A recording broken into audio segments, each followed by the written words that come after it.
subscribe now and press the bell icon. Never miss an update. Subscribe now and press the bell icon. Never miss an update. Sports talk में फिर से एक बार आप तमाम का स्वागत है और इस्तकबाल है। और मैं उम्मीद और आशा करता हूं कि आप तमाम लोग बखैरियत और आफियत से होंगे। और हमें बताते हुए बेइंतहा खुशी हो रही है कि आप हमारे स्पोर्ट्स टॉक चैनल बेइंतहा पसंद करते हैं, क्योंकि इसके व्यूज़ दिन ब दिन बढ़ते जा रहे हैं। इसी तरह से हमारे स्पोर्ट्स टॉक चैनल को आप लाइक करें, शेयर करें और सब्सक्राइब करें। स्पोर्ट्स टॉक की हमेशा से कोशिश रही है कि स्पोर्ट्स की ताज़ा तरीन खबरें आप तक पहुंचाएं। फेसबुक पर भी हम हर रोज़ एक स्पोर्ट्स अपडेट का एक रील हम अपलोड करते रहते हैं और स्पोर्ट्स के तमाम शायकीन का हमें अच्छा सा रिस्पांस मिल रहा है। अब बात करेंगे एशिया कप 2025 जो 9 सितंबर से 28 सितंबर तक जो यूएई यानी यूनाइटेड अरब इमिरेट्स के कई शहरों में खेला जाएगा। और इस टूर्नामेंट के लिए भारत ने अपने टीम का ऐलान भी किया गया है, जिसमें 15 खिलाड़ी शामिल हैं। सबसे बड़ी दुख की बात यह है कि एशिया कप 2025 में जिस खिलाड़ी को लेना चाहिए था वो खिलाड़ी इसमें मौजूद नहीं है और उस खिलाड़ी का नाम है श्रेयस अय्यर। अब यही गुमान कर रहे थे कि शुभमान गिल को टी20 में जगह नहीं मिलेगी, लेकिन शुभमान गिल को टी20 का वाइस कैप्टन बना दिया गया है। यानी अब ये तय है कि शुभमान गिल का अब दौर शुरू हो चुका है, क्योंकि शुभमान गिल अब टेस्ट के कैप्टन है और बहुत जल्द वो टी20 के भी कैप्टन होने की ऐसी उम्मीद है। सोशल मीडिया के हर प्लेटफॉर्म पे ये बातें बड़ी जोरों शोर से गर्म है कि शुभमान गिल बहुत जल्द टी20 के कैप्टन भी बनेंगे। एशिया कप 2025 के स्क्वाड में शामिल किया गया है, उसमें बहुत से ऐसे खिलाड़ी हैं किसी को इस बात की तवक्को नहीं थी कि खिलाड़ी टी20 के स्क्वाड में शामिल होंगे।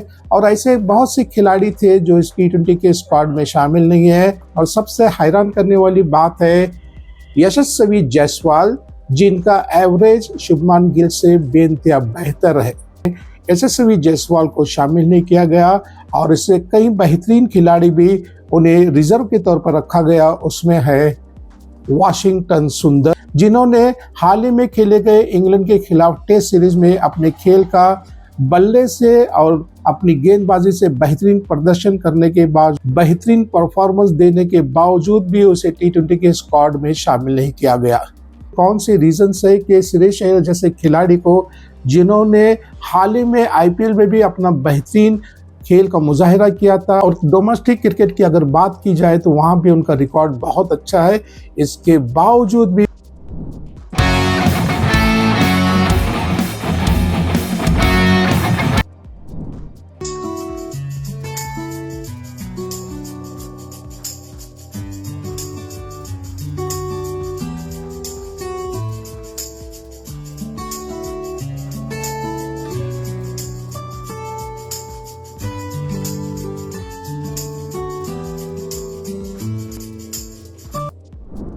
उन्हें शामिल नहीं किया गया। बहुत सी ऐसी बातें भी हो रही है कि गौतम गंभीर और श्रेयस अय्यर में कुछ अनबन सी हो गई है, इसकी वजह से उसे टी20 के स्क्वाड में शामिल नहीं किया गया। की वजह से यहाँ पे एक बदले की भावना दोनों में चल रही है। लेकिन हमें चाहिए कि हम तमाम बातों को जाती तौर पर न लेते हुए, पर्सनल न लेते हुए, इंडियन क्रिकेट टीम की अहमियत को जानते हुए ऐसे अच्छे खिलाड़ियों को टीम में लेना बहुत ही ज़रूरी होता है। अगर सरफराज खान की बात की जाए तो सरफराज खान फिर से एक बार अखबार की सुर्खियां बने हुए हैं और हर सोशल मीडिया पे उनका जिक्र हो रहा है, क्योंकि हाल ही में मुंबई की तरफ डोमेस्टिक टूर्नामेंट खेल रहे हैं जिसमें उनके भाई शामिल है। और सरफराज ने आते ही अपने खेल की बेहतरीन नुमाइश करते हुए वहां पे एक सेंचुरी भी बनाई है और फिर से एक बार इंडियन क्रिकेट टीम में अपना दावा पेश किया है।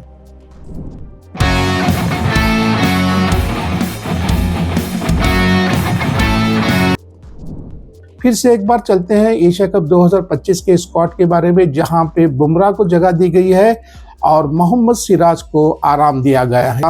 मोहम्मद सिराज से मुकाबला किया जाए तो मोहम्मद सिराज जसप्रीत बुमराह से कहीं बेहतर है। मोहम्मद सिराज इंडिया की तरफ से इंग्लैंड के खिलाफ खेले गए हुए 5 टेस्ट उन्होंने खेले और उनके चेहरे पे थकावट के कुछ आसार भी नहीं आए और ना ही उन्होंने कभी वर्कलोड का जिक्र किया।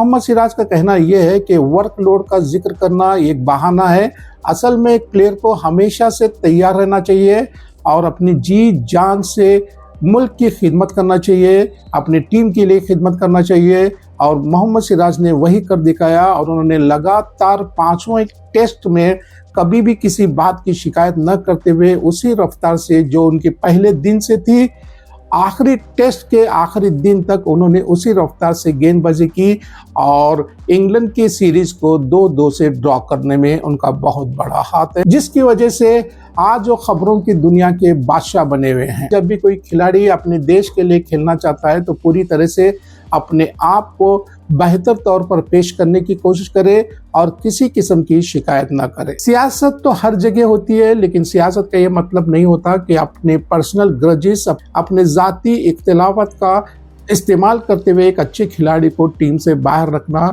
ये सही नहीं है। ये हेड कोच गौतम गंभीर और भारतीय क्रिकेट टीम की सिलेक्शन कमेटी अगरकर को भी ये समझना बेइंतहा जरूरी है कि हमें अच्छे से अच्छे खिलाड़ी को अपनी जाती इख्तिलाफ से बाहर रखना नहीं चाहिए।